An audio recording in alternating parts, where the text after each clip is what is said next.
guys, it's me, back again, and I'm going to do something that everyone has been doing, and they have been talking about 2016. 2016. What a crazy year. 2016 had many ups and many downs, and it was pretty much a roller coaster ride. Literally, like, it was just like this the whole time, and so much happened. In many ways, 2016 was a very hard year for me. 2016 started off great. I was going places, I was just on a mission, I had new goals, and I was like, yep, this is what I'm going to do. I'm going to study dance again and get my qualifications, get qualified, and teach, and I'm clapping a lot, I'm sorry. But that's what I was going to do. I was going to study dance and be a teacher, and yeah, that was pretty much like the goal for the year. In March, to move out of home, which was one of the big things in 2016, which I'm so glad I made the decision. And I was traveling a lot to work, to and from. Like, I was traveling like 2 to 3 hours a day driving, like adding up all together, and that was taking a toll on me. I was constantly tired, and I was working like 6 days a week, so it was pretty crazy. It was a learning experience. That was one thing I really had to learn in 2016. I realized how much of like a dormouse I was, as my parents and housemates like to put it. Like, I would literally come home and just go to my room. Like, I would eat dinner in my room, I'd eat lunch in my room. That was just how I coped with everything that was going on. And probably around May, and I think I'd been feeling this way for a long time.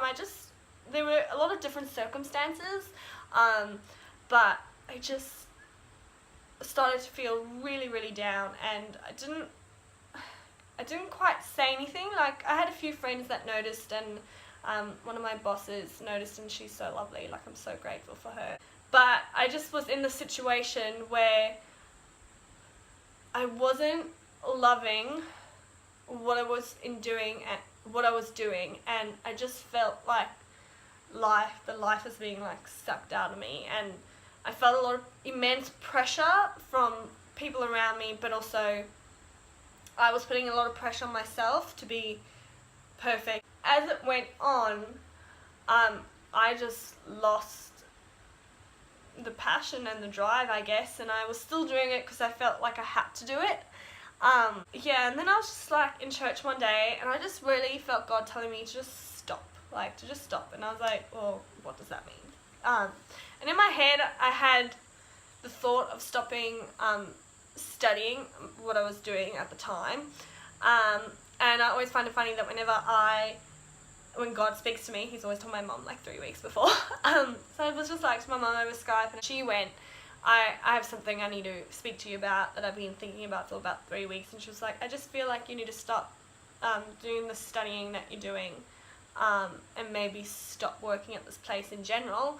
And I was like, so do I. Like, I also feel like I need to stop doing this. And within about 4 days, like, I prayed about it. I just knew that I had to stop it. So I made the decision, stopped the studying, and it wasn't the people. I don't know, like, I just think it wasn't what I was meant to be doing, and the fact that I was doing it but didn't love it. Like, I really loved the knowledge and the theory, but I think the pressure that I felt was too much for me.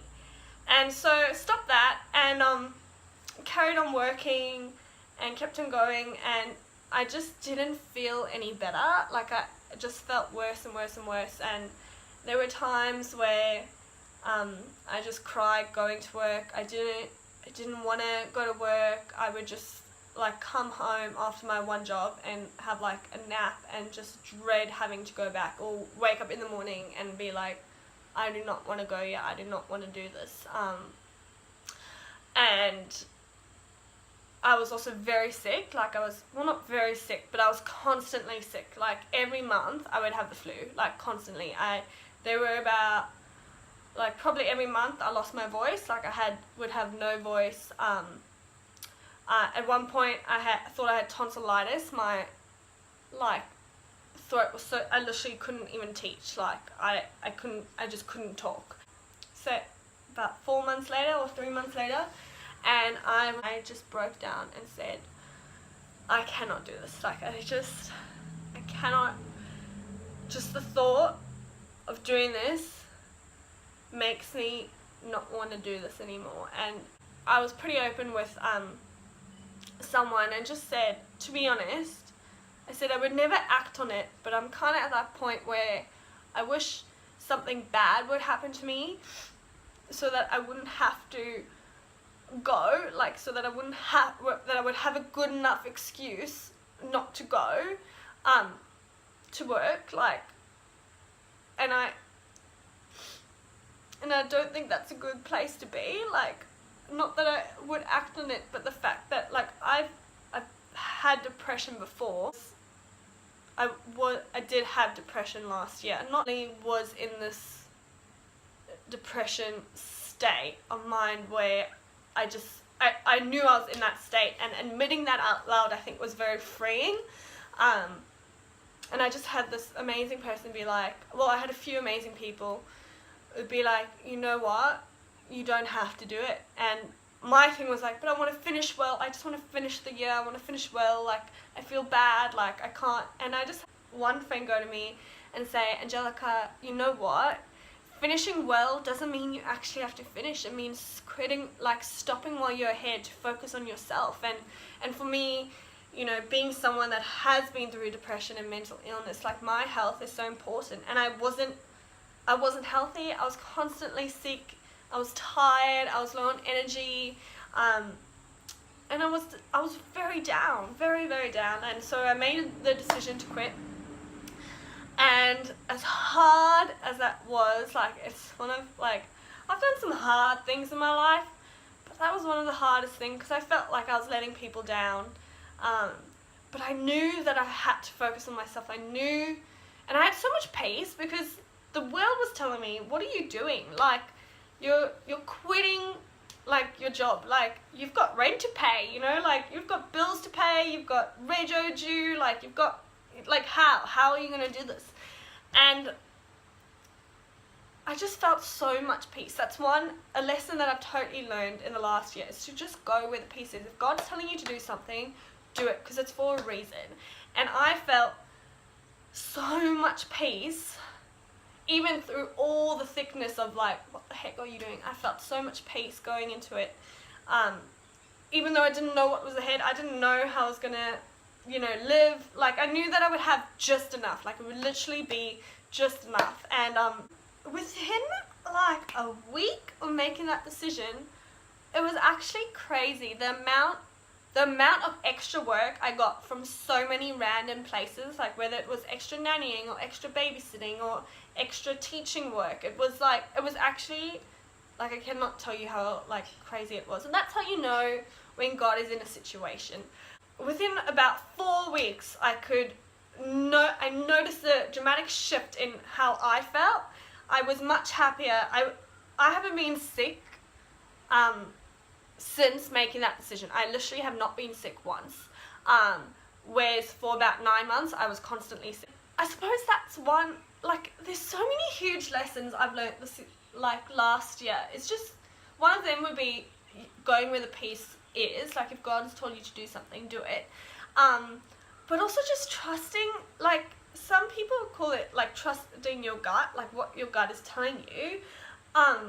And just trusting in God, like, knowing that, like, He has it, like, He's so good. Like, my friends and I used to make this joke about, like, God is so good, but He truly is. Like, it's January now, and I got an amazing job over Christmas, that I'm staying on, that I'm so excited for. It's, like, one of my dream places to, like, honestly, a dream place to work at. I haven't had to worry about rent once, and I don't work on a salary. Like, I'm, like, part-time and, like, a casual, basically, in what I do.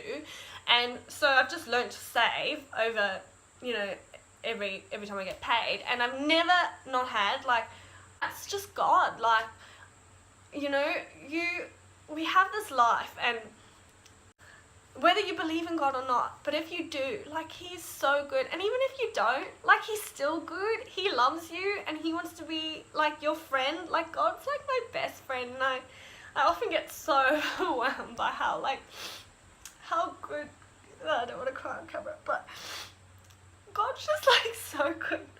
It's kind of funny but also emotional at the same time, because I wouldn't be sitting here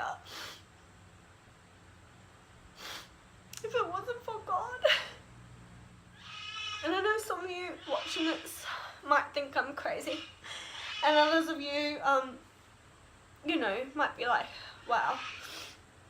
Like, I know a lot of people look at me and think, you know, she's so brave, or she's so this, and I guess that I am brave. I mean, I don't think that highly of myself. Like, I went to a wedding recently, and one of the things that they had said about me, it was like this beautiful wedding, and they had written something about each of us, and one of the things that they said was like, we just love how you grab life by the balls. And I said to my friend, I was like, I don't think I'm really that type of person. And she was like, say what? Like, you totally are. Like, you moved to Australia at 19, you didn't know anyone, and you've been through these things, and you've written a book, and you know, you quit your job in order to follow what you were passionate about. And I look back at my life, just like this last year, I've done so, like, as crappy as it was at times, like, you know, walking that journey out that I've just told you about, but it was so good in so many ways. Like, I learned so much about myself. I moved out of home, I made new friends, I went on adventures, I wrote like this amazing series for our kids' church, and I got to star in it and make new friends through that, and that was like a total highlight of my year. Like, I cannot explain like how amazing that was, and I've been able to collaborate with people over the years and do things that I dreamt of as a child that I never thought that would ever happen to me. And I look at it now and I'm like, it might not be the red carpet glamour that I dreamed of, but I'm doing what I dreamed of as a 6-year-old. Like, I'm acting, I'm dancing. I got to choreograph like 2 pieces this year, one for some students back home, and then this amazing dance work called The Scarlet Thread that I got to make. Like, it's just, I'm like doing everything that I've ever dreamed of, and it's all because of God. Like, I cannot credit myself. Like, I literally cannot. It's not my own doing. People might look at me and be like, you're so successful, but it's not because of me, it's because of God. Like, he's just he's just amazing. And I don't know, I don't really know what the point of this video is. I suppose it's just to have an open, honest chat, because that's what I feel like doing right now. I did film a vlog, but I was like, I just wanted to have a chat with you guys.